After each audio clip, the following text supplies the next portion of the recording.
ಅಹೋರಾತ್ರಿ ಧರಣಿ ಚಾಲು ಐತಿ. ಸತತ 15 ದಿನ ಆಯ್ತು. ಗುರ್ಲಾಪುರ ಆತು, ಇಲ್ಲಿ ಬೆಳಗಾವ್ ಕ್ರಾಸ್ ಆತು.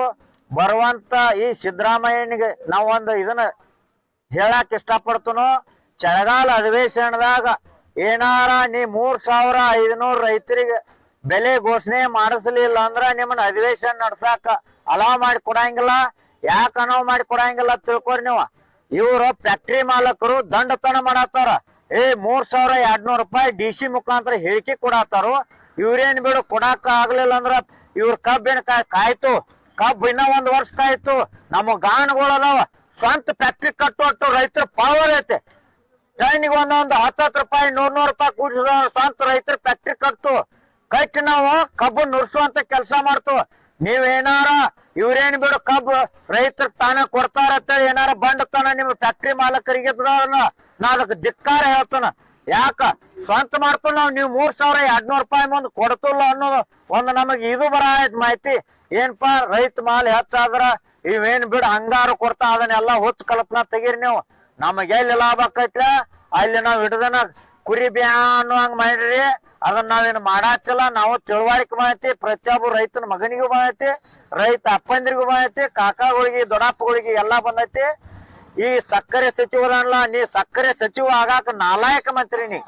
ಯಾಕಂದ್ರೆ ನಿನಗ ರೈತರ ಬಗ್ಗೆ ಗೌರವ ಇದಿತ್ತು ಅಂದ್ರೆ ಗೊತ್ತಾಕತ್ ನಿನಗ ಗೌರವ ಇಲ್ಲ. 4-5 ದಿನ ಆತ ಅಹೋರಾತ್ರಿ ಹಗಲ್ ರಾತ್ರಿ ಬಿಸಿಲಾಗ ನಮ್ಮ ರೈತರೆಲ್ಲ ಕೂತಾರು. ಬಂದ್ ನೋಡು ಮಾರಾಯ, ಅವ್ರ ಕಷ್ಟ ಕೇಳು. ಆಯ್ತಪ್ಪ, ಈ ನಮ್ ಮಂತ್ರಿಗಳು ಈ ಶಾಸಕರು ಏನ್ ಹೇಳ್ತಾರಂದ್ರ ರಿಕವರಿ ಅಲ್ಲಿ ರಿಕವರಿ ಮಾರಾಯ, ಮಹಾರಾಷ್ಟ್ರದಾಗೂ ರಿಕವರಿ ಅದ ಐತಿ. ಅವ್ರ ಹೆಂಗ ಬಂದ್ 3500 ಕೊಡ್ತಲತ್ತಾರ, ಬ್ಯಾಡ 450 ಕೊಡ್ತಂದಾರ. ಅಲ್ಲಿಕ ಇಲ್ಲಿಕ ಹೆಂಗ 100 ಕಿಲೋಮೀಟರ್ ಹೋಯ್ತಾರ. ಇಲ್ಲಿಂದ ಹೋಯ್ತಾರ 100 ಕಿಲೋಮೀಟರ್. ಆ ಇಳುವರಿ ಬಗ್ಗೆ ಹೇಳ್ತೀರಿ ನೀವು, ಅಲಿಗೇಷನ್ ಮಾಡ್ತೀರಿ ನೀವು. ಹಂಗಾರ ನಿಮ್ ಫ್ಯಾಕ್ಟ್ರಿ ಮೂತ್ರಿ, ನಾವು ಅಲ್ಲಿಗೆ ಕಳಿಸ್ತು. ರಾಜು ಶೆಟ್ಟಿ ಅವರು ಹೇಳಿದಾರು, ನಾವು 3500 ನಿಮ್ಮ ಕಬ್ಬು ನೋಡ್ ಮಾರಿಸ್ತೋ. ಮತ್ 10 ರೂಪಾಯಿ ಕೆಜಿ ಹಂಗ ಒಂದು ಟೈನಿಗೆ ರೊಕ್ಕ ಕೊಡ್ತು. 10 ರೂಪಾಯಿ ಕೆಜಿ ಹಂಗ ಸಕ್ರಿ ಕೊಡ್ತಾನ ಅಂದಾರ. ನೀವ್ ಯಾಕೆ ಕೊಡಕ್ ಆಗವತ್ತು? ನೀವು 25 ರೂಪಾಯಿಕ 1 ಕೆಜಿ ಸಕ್ರಿ ಕೊಡ್ತೀರಿ. ಅದು 1 ಟೈನಿಗೆ ಅರ್ಧ ಕೆಜಿ ಕೊಡ್ತೀರಿ. ಇಲ್ಲೇ ಇಟ್ಟರಾಗ ನಿಮ್ಮಂದ ಬಂಡವಾಳ ನಮಗ್ ಗೊತ್ತಾಕೈತಿ. ರೈತರಿಗೆ ನೀವ್ ಎಷ್ಟು ಮೋಸ ಮಾಡತ್ತೀರಿ ಅನ್ನೋದು ಹಿಂಗ ಆಗಬಾರ್ದು.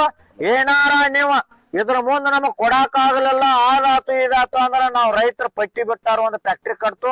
ಮಣ್ಣೊಬ್ಬನ ಗುರ್ಲಾಪುರ ಕ್ರಾಸ್ದಾಗ 10 ಲಕ್ಷ ಕೊಡ್ತಾನ ಒಬ್ರು ವಕೀಲ್ ರಾಮಲ್ ಅವ್ರ ರಾಯಬಾಗದವ್ರ. ಮತ್ತೆ ಎಲ್ಲಾರು ಪಟ್ಟಿ ಬಿಟ್ಟು ಒಂದ್ ಫ್ಯಾಕ್ಟ್ರಿ ಕಟ್ತು.